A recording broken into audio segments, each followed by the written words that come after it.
Today's weather forecast, expect to see clear skies throughout the entire day and really throughout the weekend, with daytime highs today hovering somewhere in the mid to upper 90s. Expect overnight lows tonight dropping down to the lower 70s. For all the latest local news around the Santa Clarita Valley, head on over to hometownstation.com and check us out on Facebook, Instagram, and Twitter, all at KHTS Radio. Dodgers Mariners all weekend long right here on KHTS. This is a Problem Solver Politics production and does not necessarily represent the views of KHTS Radio or its ownership.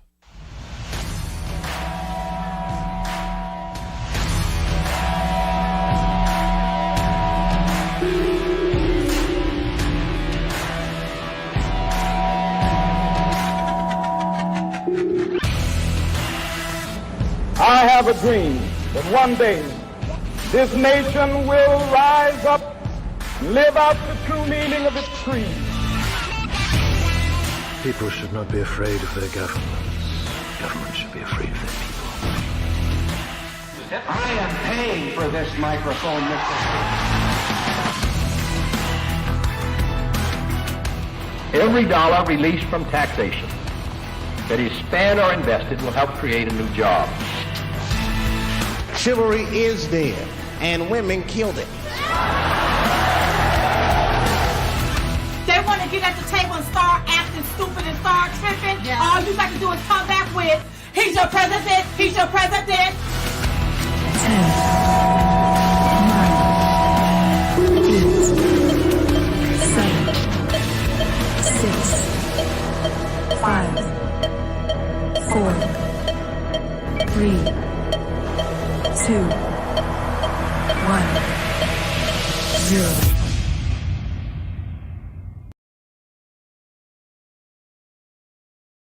Pretty cool show lined up here. We're going to be talking about what are moderate Democrats going to do. Some ads coming up about Katie Hill, both for and against, and a guy who actually has held a beefy security clearance and that could kill you 2 times before you hit the floor.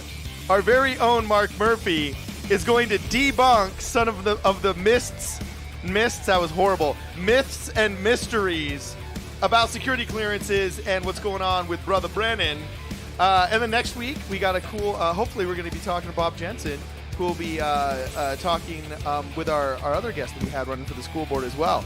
So, yeah, dude, let's get rocking and rolling. First off, Mark. Hey, representing. Pleasure to be here. I just got to tell you, representing the party of compassion and also recognizing that the president represents the values of his party. Oh, God. I just love to remind the current people what they got in the White House speaks on their behalf. Why do you always But say anywhere, that? it's so much fun because I know you guys love them. Let's just go on and know. And you're doing something new and different. Could you first explain exactly what you're interested in? What is it that you bring? What the exact position is that we're talking about? Yeah, first, we got Jesus now in the studios. You guys might recognize him because he does a show sometimes on Mondays. But he's running for office now. Well, not sometimes, every week on Mondays, sorry. But he's running for office, and he's hitting it hard, and he's actually a really cool cat. So, yeah, Jesus, tell us a little bit about yourself, and then we're going to talk about what moderate Democrats like Mark Murphy are supposed to do in this upcoming election. Well, you said something new and different. There's nothing new here. I've been wanting to run for office for quite some time.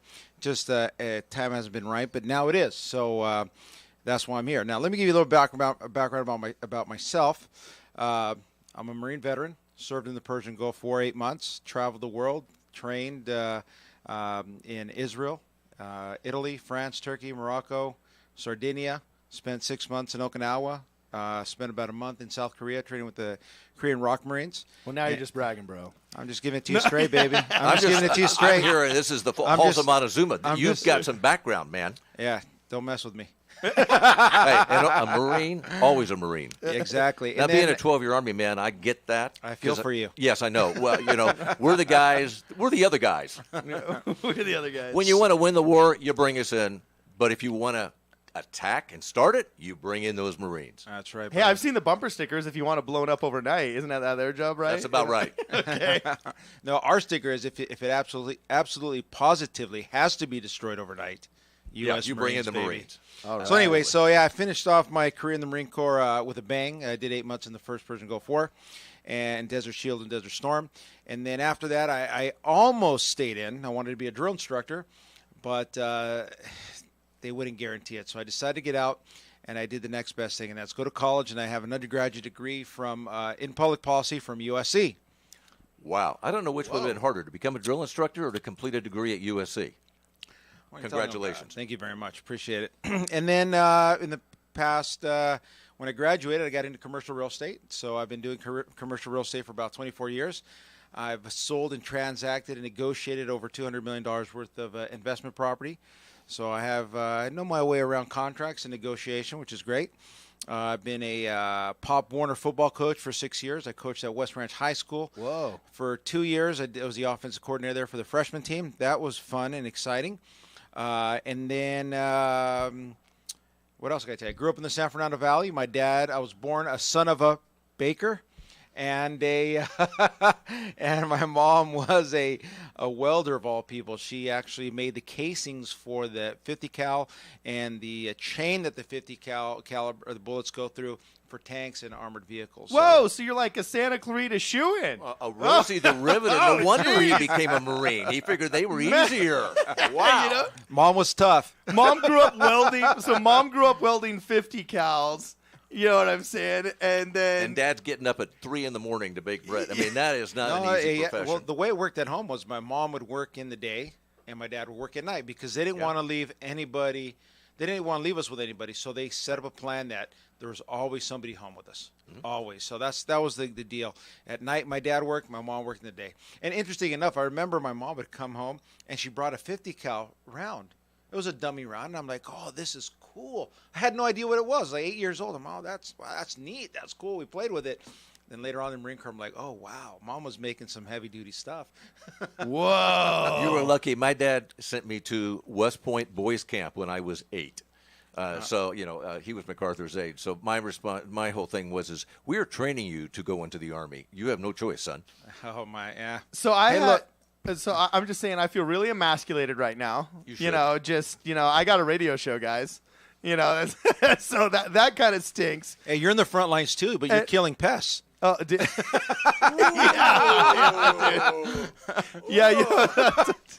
A little pest control sprayer is my 50 cal. Yeah, thanks. Thanks for rubbing it in the boat. Rubbing it in the wound, man. Chemical warfare, there's nothing wrong with it. Chemical warfare, that's right. That was my secondary. Come on. Do you know how many chemicals I know that I could mix that could make people disappear, dog? Yeah. No, don't mess with the pest control operator. What was that movie? That was that TV show. Breaking Bad. I saw Breaking Bad. I see what those chemicals can do.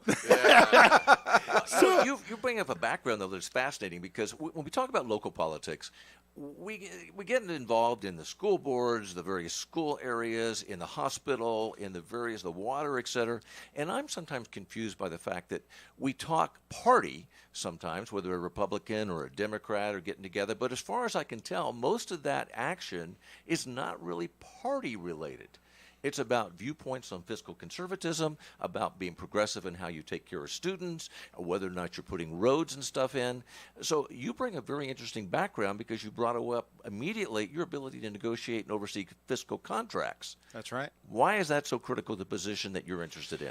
Well, hold on. Before we talk further, what else are you running for? You got to tell us the specifics of what you're running for. Yeah. Here I had a really cool, funny monologue ripping on one of those parties that you just talked about. And then I was going to talk about some other cool stuff and, do the Jesus thing later. But now he's just like talking about how he's the golden boy of Santa Clarita. Well, we can't put this hot potato down. Can't. No. So, yeah, what are you running for, Golden man? Boy, yeah. I've been confused with Oscar de la Hoya before. I'm running actually for the Saugus Union School District for trustee for Area 1. And okay, so what does that entail? What does that actually mean? Well, the district is broken up in areas. So I encompass the trustee Area 1, which is Tesoro del Valle, Bridgeport, and all the way down towards Magic Mountain. Okay. So in the Saugus Union, I deal with the elementary schools. So pre-K all the way up right before you go to middle school. Yeah, and the guys that win your office, what are they actually responsible for? Are you choosing what's going to be the curriculum? That seems to come from the state. I'm a little bit still hazy on what it is the actual Saugus Unified School Board of Trustees is in control There's of. a big measure that came in, Measure EE, that you hear about. There's a lot of money that was allocated to fixing our schools, making them better, et cetera, et cetera. Well, they interview developers. Who's going to do this work? What's the people, what type of work is going to be done? Where is that money going to be allocated? Decisions like that are important for our kids, right? Because for me, I'm all about technology. I want my kids to have high-end technology. I want them to have look, the only person here holding paper is you. Yeah. Everything is on these devices I'm now. a boomer, and I also am an expert at EMPs, and so I know that the only one who's going to be able to do anything is the guy with the paper. When the zombies attack, you're going to be walking. I'm ready. Hey, if there's an EMP, man, I'm there. We're probably out next. There's a bomb coming, and if somebody hits the streets and come after us, well, then we'll do what we have to do if we keep our Second Amendment rights. But that's a whole different topic. Wait, isn't it the fourth? No, it is the second. You're Second right. Amendment. I apologize. Yes, keep going.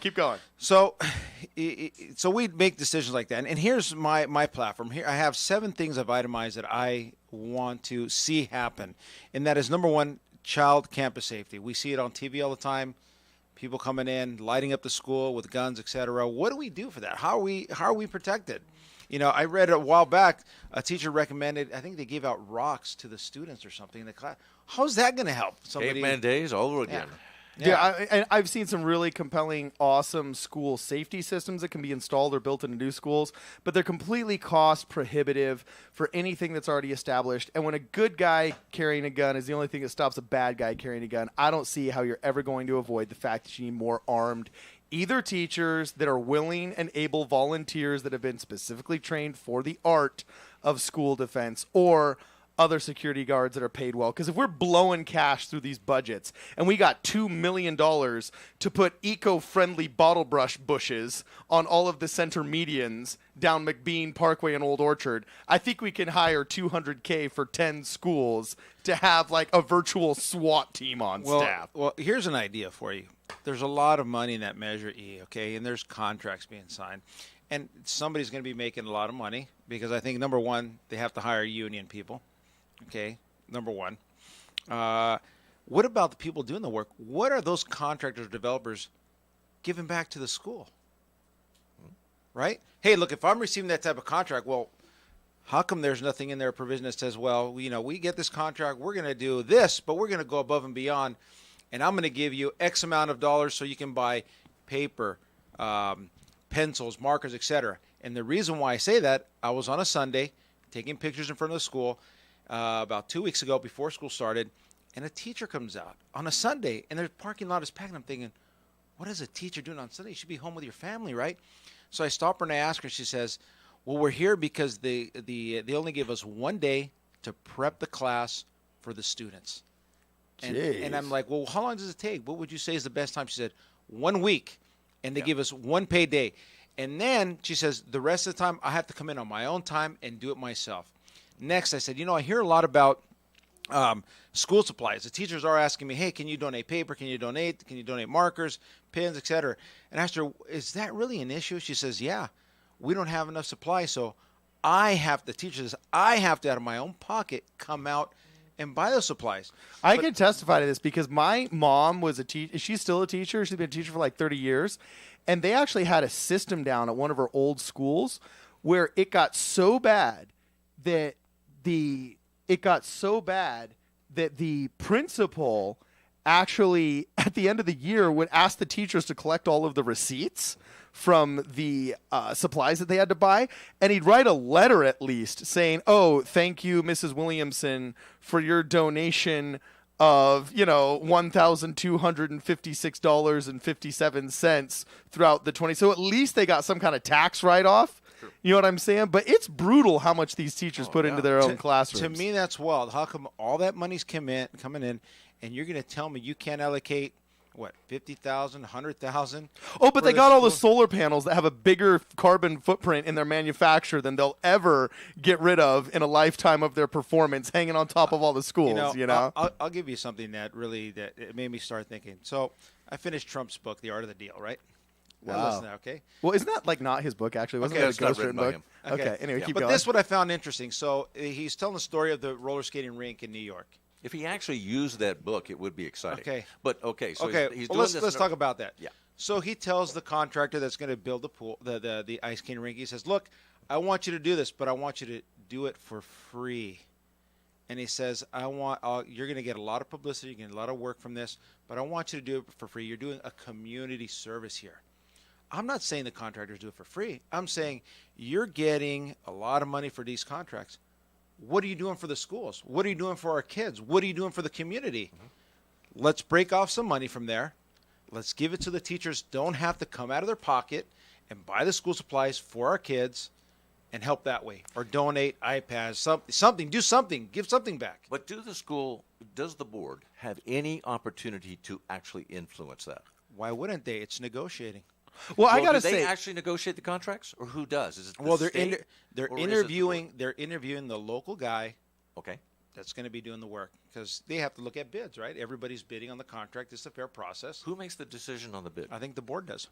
The Almost board probably, actually do yeah. it, so they do have the opportunity. Yeah. Well, to and put this that is where kind the of influence. intangibles. That's pretty cool. This is where the intangibles of leadership come in, and I agree with you very much, Mark. Where it bothers me oftentimes that we focus so much on whether or not the person has a D or an R after the name or whatever, and instead don't focus on like, okay, what leadership skills do they bring to the table? Because, for example, I mean, I'm friends with one of the old superintendents, Mark Winger, and he was brutal on those developers. He was awesome. Absolutely. So many of these guys before him, Lennar, I'm not besmirching Lennar specifically, but I'm just saying one of these big developers would come in and be like, okay, we're going to be buying 50 acres, putting up 500 homes. Oh, and, state law says we have to give you at least one park and one elementary school. So here you go. Here's your little half-acre elementary school where the kids barely have room to walk in between the cubicles or, the bungalows.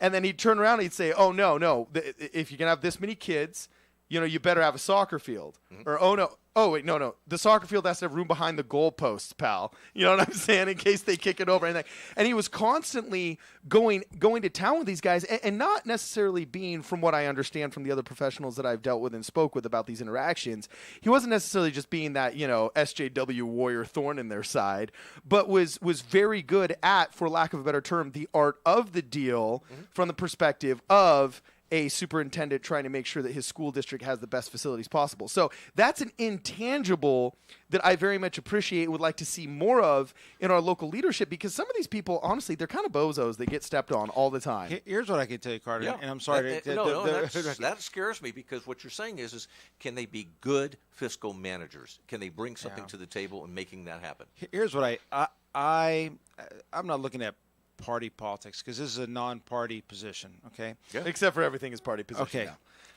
but keep going. We can fake it, doesn't matter, but that's fine. Yeah. Okay, I'll take an Eisenhower Republican any day now. Okay. I believe is still in man. I still believe that man is good. I still believe that people are good. I have faith in people. The important thing here is to get new ideas in, get people together. And remember, what are we working for? We're working for young children, kindergartners, first graders, second graders, third graders. Who does not want to do the best for them? Who does not want the best for our kids? Why cannot we together figure out a way to provide them the things that they need? But here I have a question. We've already identified, you said, security is a big issue. Now, I get a little scared when we talk about concept of arming teachers and being. Oh, if they were voluntary, come on, Mark, you're ex-CIA, dog. No, if you had what was that? You were going to be in JSTOF or what? Not JSTOF. Okay, I was Army and I was involved in special type app. Yeah, you say that with a big smile of like, I know I could rip your heart out of your chest right now. Well, nuclear accident incident control. We were the guys who got WMDs back. Okay, but let's be honest. Okay. If you were in a school and all of a sudden active shooters, but unless I train weekly, or if not daily, as an active shooter, if I'm in that position, I'm going to train at least weekly. I have to have lots of skill sets, and I do not want to have a gun around children. Okay, but hold on. I'm a teacher in a classroom. This is good. Now listen scares me. This is good. Now listen to this. Okay. Because I wouldn't do it. We have a lot of vets that are just getting out of service. They can go down, get their license to carry, okay, as an armed guard. Right. Okay. Exactly. We can hire an armed guard, 2 or 3. one at the entrance of the school, one in the back during campus hours. Okay, we're talking from, 8 or 7 in the morning till 2 in the afternoon. Trained professionals. Yeah, but this is what I'm saying. Skill set, but they're not operating right around the children in a classroom. Wait, but hold on a where second. that Hold on a pistol is second. vulnerable. Hold on a second. Tell me this, Mark, honestly. Like, I agree that, yes, generally want to be guys outside at the beginning, at the end. And these last 30 seconds, let me see if I can encapsulate this. You're telling me that if you, as you retire, because you're retirement age, right? Let's just say you're like, oh, I'm going to go teach history so I can, inculcate democratic socialism in these young minds, right? What you're asking is, would I carry a gun? The answer is no. I'm trained to disarm. No, but if you were training once, individual. no, but that's great. I believe in de-escalation first. I will but a lot train of these them kids in are any crazy. of the martial arts so that they can actually handle that situation. But hold on I a do not second. want to have a You gun can't tell me around children like that because you can't watch your gun. You're going to have it locked up, secure. No, but hold on. Too late hold to on. get. I got like 15 seconds for this. Okay. You can't tell me that if an active shooter came into a school where you had access to gun and could stop him, you wouldn't jump into action with your lifetime of skills and training to do that. Well, I plan on doing it the other way. I served as a security person for a pastor when we were under threat. Okay, that was and a good I didn't carry a euphemism. gun, We gotta go. but I did not carry a gun. Don't touch that dial. This is Problem Solver Politics.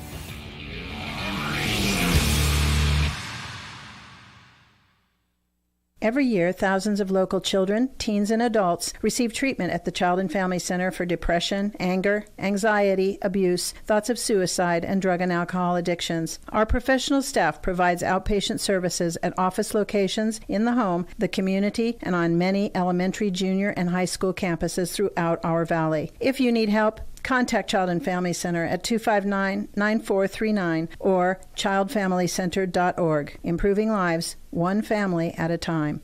Finding the right lawyer can be a challenge, but in Santa Clarita, there's no need to search when there's Hacker Law Group, Santa Clarita's premier litigation firm. Jeffrey Hacker has represented celebrities, financial institutions, accident victims, real estate developers, realtors, contractors, businesses, nonprofit organizations, and other individuals and companies with their legal challenges. Mr. Hacker is one of Santa Clarita's leaders, consistently listed as one of our most influential. When everything is on the line and you need legal counseling, visit hackerlawgroup.com.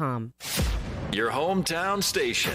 It's no secret that KHTS has the best midday talk show lineup around. If you've missed any of your favorites, no problem. KHTS has you covered. Podcasts for all the midday shows can be found right on our website, hometownstation.com. Whether you missed a show from 2 days, 2 weeks, 2 months, or 2 years ago, and you want to catch up, we got you covered. They're all right there. Plus extra podcasts too. That's hometownstation.com. Hometownstation.com. 98.1 FM and AM 1220. At Advanced Audiology, we know how important hearing is to you, your loved ones, your work success, your safety, and your ability to stay in the game.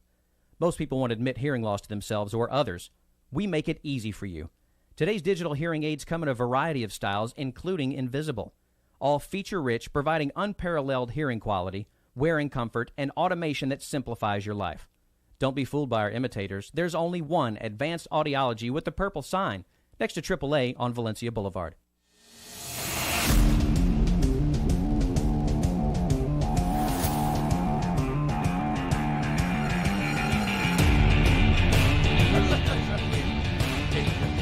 All right, welcome back to Problem Solver Politics. We are in the studio with Mark Murphy and Jesus now in a very heated discussion about how we keep our kids secure, specifically in the Saugus Unified School District. Wait a second, we agreed. You agreed. We agreed. I think we agreed on this. We agreed on this. Okay. Believe it or not, this is your standard. So we solved the problem. So my show title works. Yes, it does. Well, the only problem is you solved it off air while we were listening to a bunch of commercials about. Okay, let me. So let's tell us what you think. What you think would be the solution for this? Because I got to tell you, this is something I'm passionate about. Hold on, this is something I'm passionate about, and I got to tell you, I went to my mom's school to visit the other day, and she teaches in the Saugus Unified School District, and I got to tell you, to my annoyance, I usually can go directly to her classroom to go visit her, but they put up a fence, and anybody with any kind of tactical perspective is not going to look at this fence thinking, oh, this is going to stop a bloodthirsty psychopath. You know what I'm saying? It's fulfilling some requirement put upon the state so they could say they were not liable, right? I would like a real solution for this because I am soon going to be sending my children to quite possibly the Saugus Unified School District because I'm actually in escrow for a house right now, dog. So anyway, I really do believe that the only thing that stops a crazy man or a bad man with a gun. Did you just say fences don't work? I'm going to go somewhere with this. Unless you don't use it across a bottom of a country. I think it works there. No. See, there's a difference between fences and walls, dog. No, I'm just kidding. I'm totally just kidding. Walls and fences. You know, it's no wonder all my liberal friends think I'm so conservative. My conservative friends think I'm so liberal just because I'm constantly sparring with you. That's why we get this whole fence wall issue. Okay, so we should put up a brick wall, then they're fine. So short of beautiful wall. A beautiful, good-looking, with solar panels on top, so that they have enough lighting. So short of having a wall-mounted 50 cal in every classroom, what did you guys just come up? What do you really think, Jesus, is the solution here? I think if you have trained professionals, retired military, or members come out with a license to carry, trained in front of the schools and around the schools during school hours. I think that's one of the best approaches. I also agree with you, but I think it'll be hard to find because most teachers are women. I'm not saying that they don't train or they don't. Well, also they don't have oftentimes the back experience we would want to rely on, like, oh, I'm ex-sheriff. But I think we keep the cost low, though, because there's enough parents who have that 1 day a month off. We could rotate them through. Boy, nothing like giving a parent with a gun. Yeah, I wouldn't. Look, I coach tackle football, and those parents can be something else. Try it with soccer. Yeah. Soccer too. Gosh, So, William S. Hart Baseball League is pretty crazy too. Yeah. Okay, we give it to you. And they got baseball bats. We give it to you. So I think that's a good approach. If there is somebody qualified, which I think will be very hard to find that teacher that's qualified, then that would be a secondary approach. But I think the first approach is an armed guard in the front. I think would be fine. Rotating two or three people, I think would be fine. And it's an easy solution. You have somebody who's trained. They know what they're doing. They're there in the front. The teachers know them. Everybody knows them. And anybody that sees an armed person in the front, security guard, is going to think twice about coming to school. Okay, so then here's my other question. Unless you're one of those cops from Florida. Yeah. But also, they are California, so that means they're going to shoot no matter what. But the other thing is that whenever you put a security presence out there at a school, it has a good impact on other issues. Less crime possibly in the area of cars. Drugs. Kids bringing drugs in school. This is fantastic. You know what's funny you say that. When I went to Poly High School, and we had a police officer that was on campus. I remember him. Mr. Creighton. Can't forget the guy. You put a couple of them on a campus, or even one, you've suddenly improved a lot of different issues. So security is a big deal that you can do something about. Well, this is an interesting change from how the way most of the Democrats and the anti-gun people go with this, because they're always like, oh, A, it's going to scare the kids, which I never believed. I feel more secure seeing that there's more security guards around. And then B, also, they're like, oh, we don't want, this in the presence of kids or whatever. I just think security is a reality of our modern age now. I don't know. I don't listen to the same political commentary that he does. So in Israel, I remember being a Marine, getting off. They told me you have to leave your M16 here on the ship. Yep. And I'm walking around, and everybody's armed. And I was like... Yeah. I'm in the Marine Corps, and I'm like, well, wow, this is interesting. Hey, and Gal Gadot was there when you were there, man. That's right. Doing her hand-to-hand combat thing. You had Wonder Woman protecting you, dog. So it was very interesting, but then I realized something. I'm a gun owner, and I know if I put on my AR and I walk down the street, people are going to freak out, right? Okay. In Israel, they don't freak out. In the Marine Corps, they didn't freak out. It's normal. But here, the people are not accustomed to that. They're not accustomed to seeing people with that. So they're freaked out by it because they're freaked out of the unknown. They think if you're holding a gun, you're up to no good. But no, there's honest, good people that are law-abiding citizens that use it for personal protection, and there's nothing wrong with it. Okay, so this is the first guy that's actually said, I think we need to augment security at public schools that I've talked to in like the 7 candidates that I've interviewed about this. So this is an important issue. No, this is good. I'm liking this. But we missed the part that he was really talking about earlier, though, and that is this whole issue of negotiation. Right. Yeah, let's get back to that. Can we get more out of our contracts and our negotiators, because we all see so much hardscape, but we're not seeing enough techscape or Just the That's old, where you we're guys going. make fun of it, but it's the pen and No, paper I'm- stuff we don't get enough of. I'm a firm believer. I'm a firm believer of both because I remember growing up, my dad would say, "Oh, you're really cool with your calculator," or you're going to be working somewhere, and then the machine goes off. Then what? And how many of us had that experience where, the computers are down, sir, and you see the person behind there trying to do the calculation with their hand, and they're like struggling, and you have to reach over and say, "Here, let me help you out." Although I don't know though. I got to tell you. you, I remember as a kid when I was at Santa Clarita Elementary School, all the time I was told, "Well, what are you going to do when the calculator runs out of batteries?" Or, "Well, what are you going to do when you don't have a camcorder?" Or else, "Oh, you can't take a VHS recorder with you." Or else, "Oh, you're not always going to have a microphone on you." The iPhone has all of that. There was this meme on the internet that literally showed a Nintendo, a VHS camcorder, a 35mm camera, an audio recorder, and also a calculator and a calendar on it, like a calendar.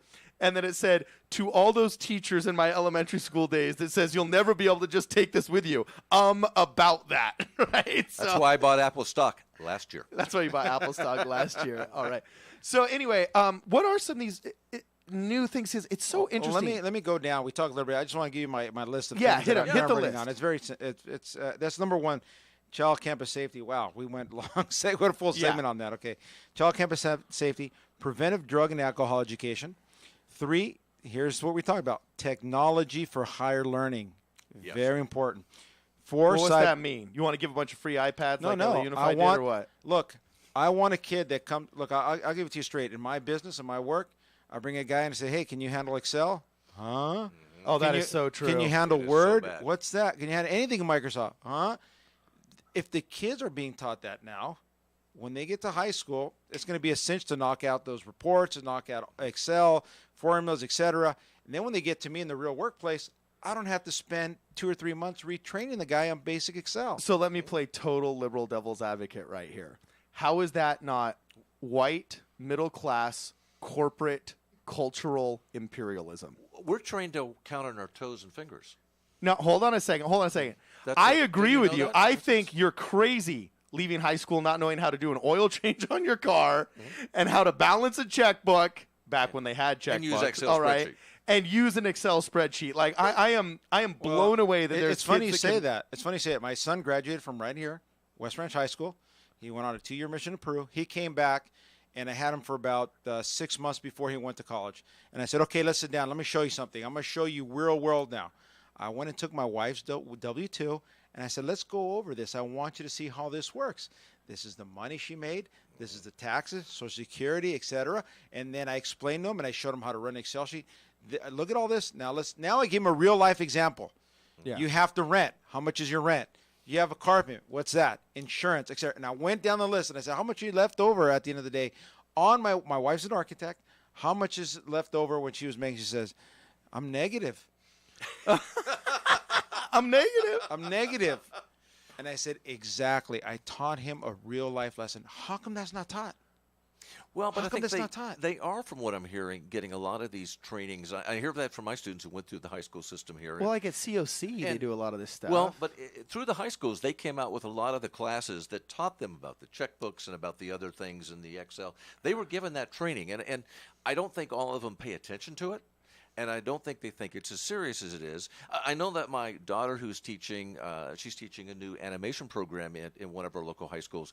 She has complete state-of-the-art units for all of her students. She has access to the new software that's available, that's taught in the various professional organizations. Okay. So she's using state-of-the-art. That's part of her mandate. Sure. So we have money, and we seem to have emphasis at certain levels.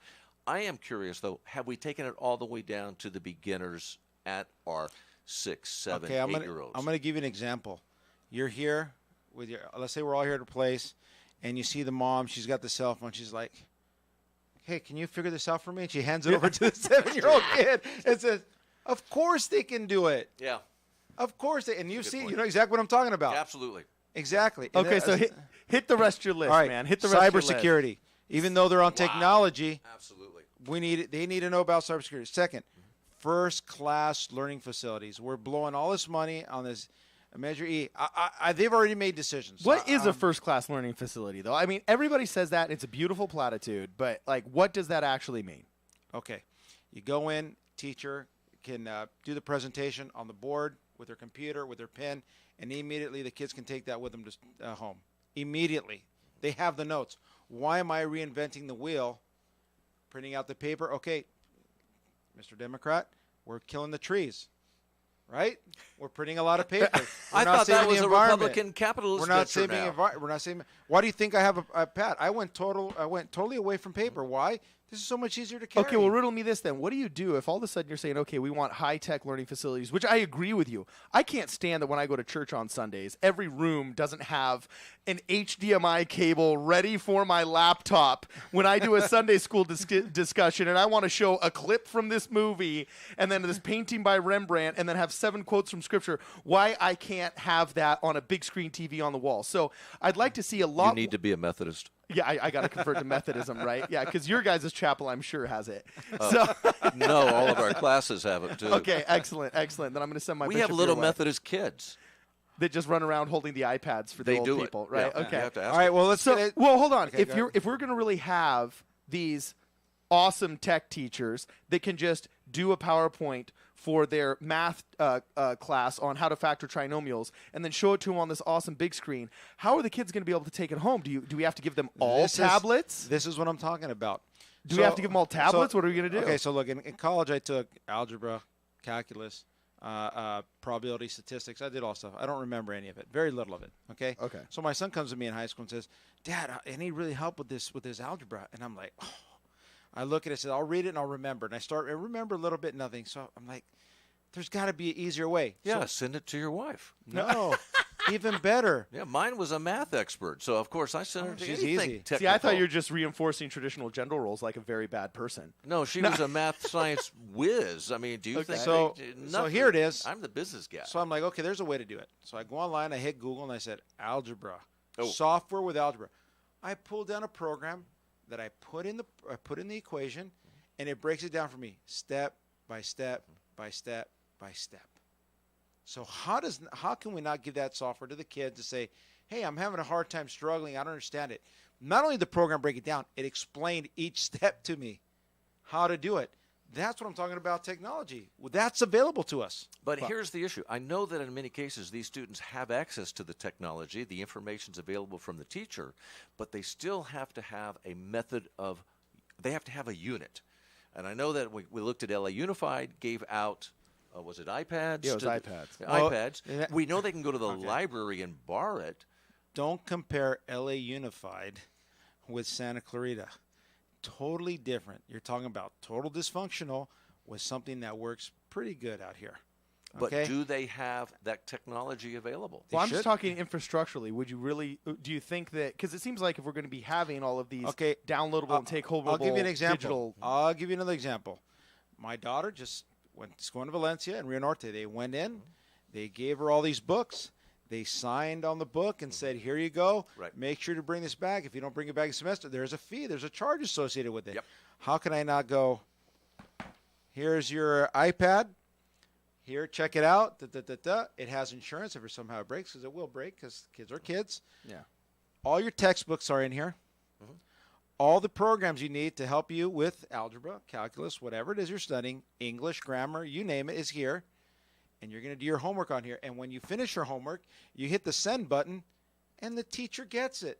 And the program the teacher has can autocorrect, or she can look at it and see where the kid is having the deficiencies and says, oh, I got all this data back from everybody, and the kids are having problems with this section. Okay, I know how to make my next class. Let's talk about this problem, because 80% of the class was having this problem. Now that's effective teaching. It is, but how many of the kids are surfing, looking up what the latest Kardashian thing is? I mean, come on. Yes, That's that'll the be a problem. But no, but there's you could block. software. There's plenty of software Software filters that that can- say when That's you the are cybersecurity. when you are within the range of the school, the web browser is going to be automatically put down for social media and this and that. When I was at That's BYU, you couldn't get on Facebook if you were in the library because Facebook and YouTube took up too much bandwidth. It actually wasn't an anti-socialization thing as much as it was just like too much bandwidth.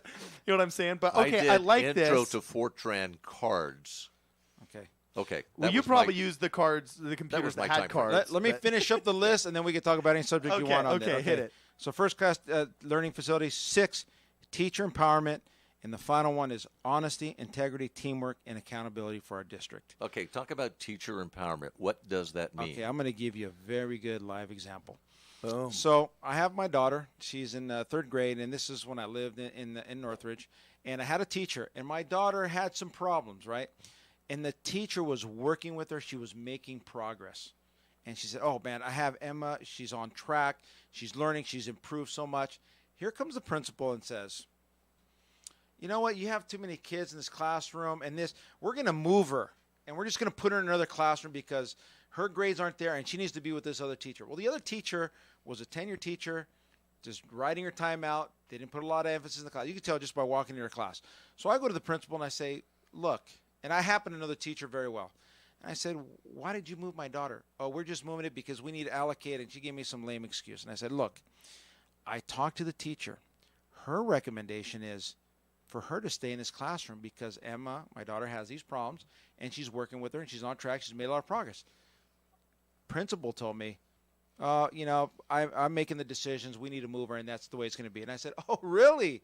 I said, you don't know who you're talking to, do you? You don't know I'm I'm ex-Marine, yo. I said, let's get some things handled here. This is an empowered parent. So I called. Oh, no, it's funny is I sent my wife, and my wife talks with an accent. Okay, she's from Colombia, talks with an accent. And were they more afraid of the Colombian or of the no, ex-Marine? They thought they were going to walk all over her because she talked with an accent. She thought, hey, I'm going to walk over this girl. This girl's maybe an immigrant that came over, has no education, etc. I'm thinking that's what the principal was thinking. I doubt that they're probably mortified of a lawsuit. I roll in there with my wife. I roll in there with both of us. My wife is an architect, very smart, a lot of education. I mean, and we come in, and I told the superintendent right in front of her, I said, she did not listen to the recommendation of the teacher. Why? She's the one in the classroom teaching my daughter. Ooh. The principal is not the one there. How are you letting her make these type of decisions? If it's happening to my daughter, it's happening to other kids. Right. And I was an active parent that went in and talked. How many times is that happening to other kids? So when I talk teachers empowerment, I believe the teacher that's in the front lines should be listening to the parents and the kids to make the right decisions for the kids, because the principal's in the office and she's managing everybody. She doesn't have time to be there on the front lines. You know, I've mentioned this before, but you're totally speaking my language when it comes to teacher empowerment, because one of my biggest frustrations is that it seems like the bureaucracy's gotten so thick that they're now walking around fearing things more than trying to help and educate things. And I've noticed they fear legislation most and compliance with testing, because legislation is always balanced upon testing, and then they fear social issues. My mom, this was, oh my goodness gracious, this was like 95, 96, long before political correctness was half as thick as it is now. There was this political cartoon she had where there was a teacher backed up against a wall, a big banner says Parent-Teacher Night behind her, and she says, oh, well, hi, welcome everybody with ADA compliance, disabilities awareness, Black History Month, Inuit Indian awareness, LGBTQ issues, and she lists a long list of all these politically correct things she has to do. She said, I no longer have time for reading, writing, and arithmetic. That's where you as parents come in. You know what I'm saying? And so I find that I sometimes feel like teachers are so bogged down with testing, everything from the C-star. I think a test came out that they spend 14 days now on average in an elementary school place just testing. You know why, right? Testing is you say the word testing, you should link that word with funding. Synonymous. Testing equals funding. So that's why there's that emphasis in there. Okay, cool. So we're gonna get to the bottom of this when we get back. I guess we're not talking about these cool ads against Katie Hill. This is Problem Solver Politics.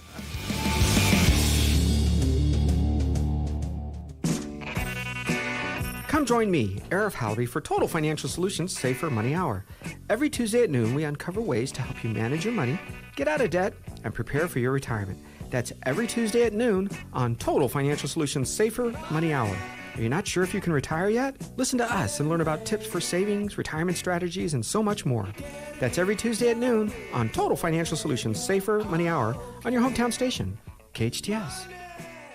The SCV Pregnancy Center has provided compassionate, personalized, and confidential care for 30 years. Angela Bennett, CEO. Positive urine test does not confirm pregnancy. It only indicates you may be pregnant. Only a doctor can diagnose and confirm pregnancy. If you used a home test and need answers immediately, the SCV Pregnancy Center will provide immediate pregnancy test results and uses the latest technology to confirm and diagnose pregnancy. The center specializes in pregnancy testing and confirmations. Make your appointment today. Visit scvpregnancycenter.org. All services free and confidential. The Antelope Valley Fair and Palmdale Auto Mall proudly brings the award-winning pop rock band The Fray to the Antelope Valley Fairgrounds Tuesday, August 21st. Enjoy a night of amazing music, including top hits like How to Save a Life, Over My Head, and You Found Me. Enjoy the very best of The Fray. Tickets on sale now at avfair.com.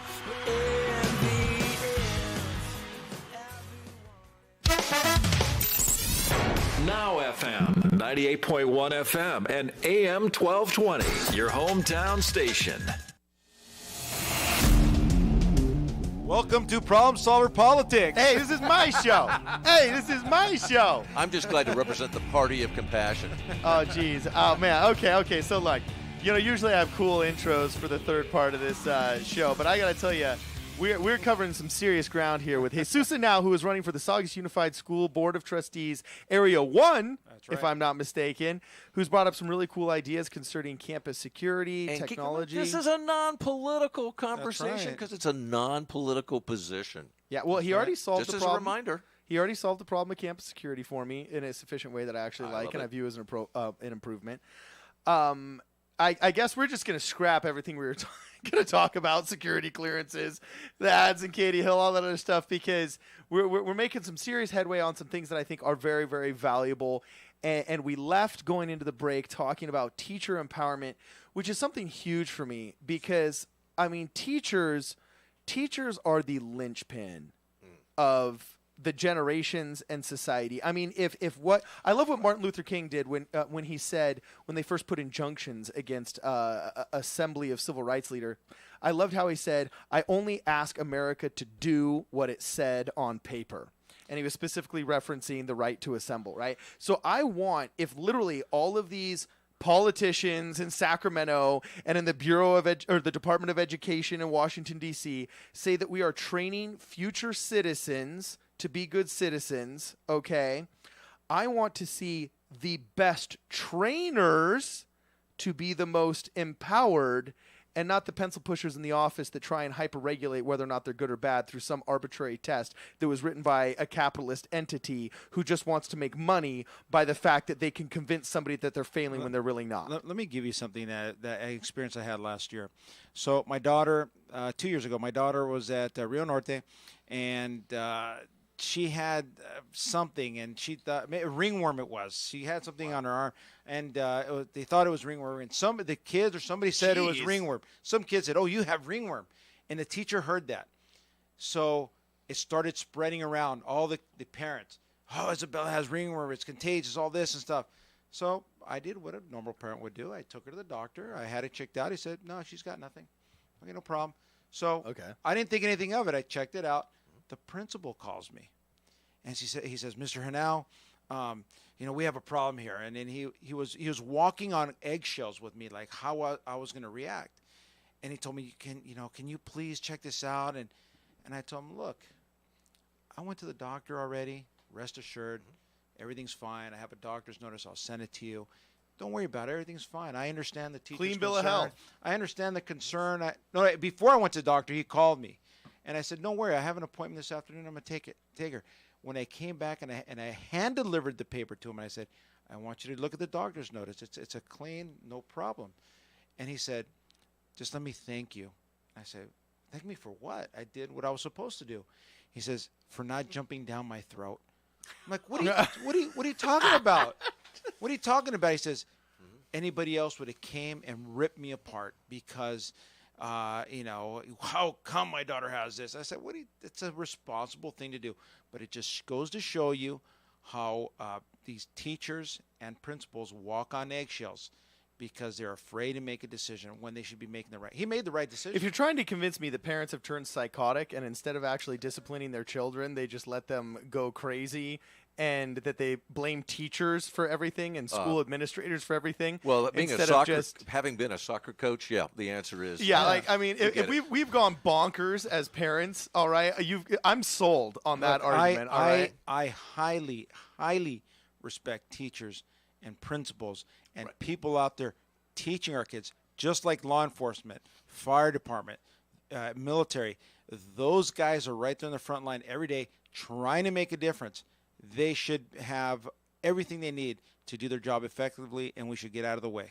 You didn't mention anything about higher pay, though. Why you took the words right out of my mouth. I was going to talk about merit pay. Because you talk about your mom's pay as being very insufficient.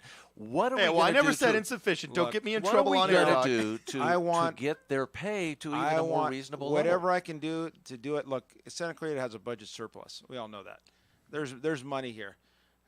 I have no problem paying teachers if they do their job effectively. Can we legally do that, though? There's so many impediments. But there's so many impediments. I don't even think they're legally allowed to take supplemental pay. They're not allowed to take merit pay. They're not allowed to take supplemental pay. You know what I'm saying? There's all kinds of legal impediments to it. I mean, if we have $100,000 surplus and there's 10 teachers around, we're not just allowed to write a $10,000 check and hand it to them for doing a good job. Is it kind of like the lottery that the money was supposed to be for the schools, but now it gets put in the general fund? Right. Where does that money go to? I mean, that's your argument. Yeah. Why isn't there a way to be able to? I think there should be, but I'm saying, how can we break down these barriers? Because I look at my public education. I look at my public education, and I had some phenomenal teachers that saved me by not saved me because I wasn't a trouble case, but I'm just saying they inspired me to a much higher performance than I got from the bozos. Okay, because let's face it, we all had those dudes that were checked out, waiting for the last 5 years of retirement, those dudes that never should have been teachers in the first place. Maybe they were nobly intentioned, but they did not have the personality or the stamina for it. Or they were just people that, you wonder where on earth they came from. And I studied to be a teacher. I was actually a physics teaching major my second year in college, all right? And every single teacher I talked to said, get out of it. Don't do this. It's not what it used to be. When I go and do my student teaching, which troubles me because I was taught, and I had such a phenomenal public education experience because I had tons of great teachers who had made that sacrifice. So how can we kind of turn that boat around and make better people to want to get into teaching, especially men? If there's a will, there's a way. I'll look. I'm a negotiator. I've put together some very complicated deals when it looked like it wasn't going to happen. I haven't been in there to look at what's going on. I think I'm a rational guy. If there's a way to help the teachers, I'm all for it.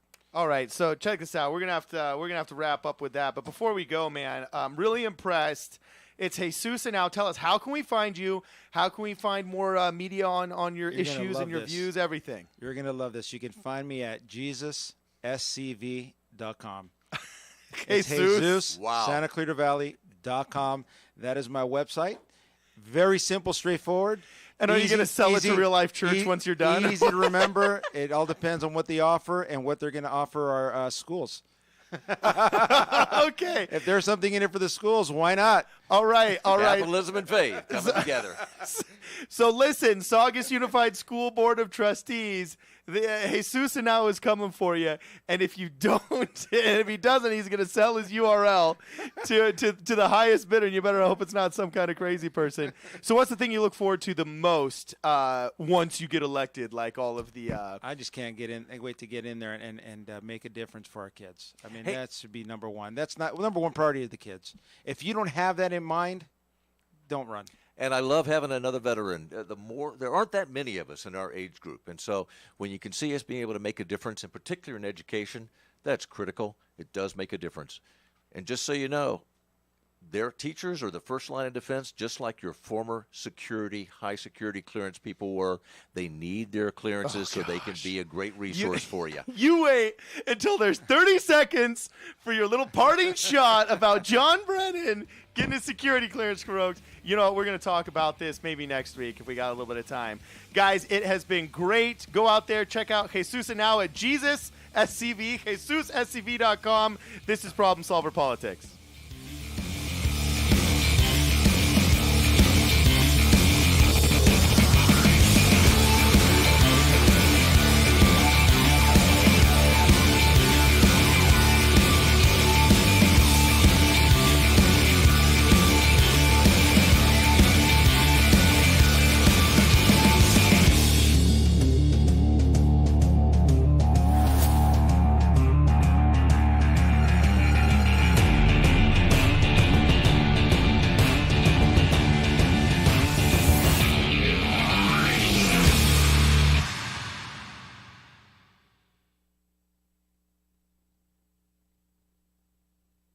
KHTS, AM 1220 and 98.1 FM Santa Clarita. It's 8 o'clock. Time for national news on KHTS. Trump's fixer may be charged. Brennan security clearance. I'm Evan Haining. Michael Cohen, the attorney who admits he paid porn actress Stormy Daniels for her silence and also tried to buy the story rights of another woman who claims she had an affair with Donald Trump, may soon be charged with bank and tax fraud, the New York Times reports.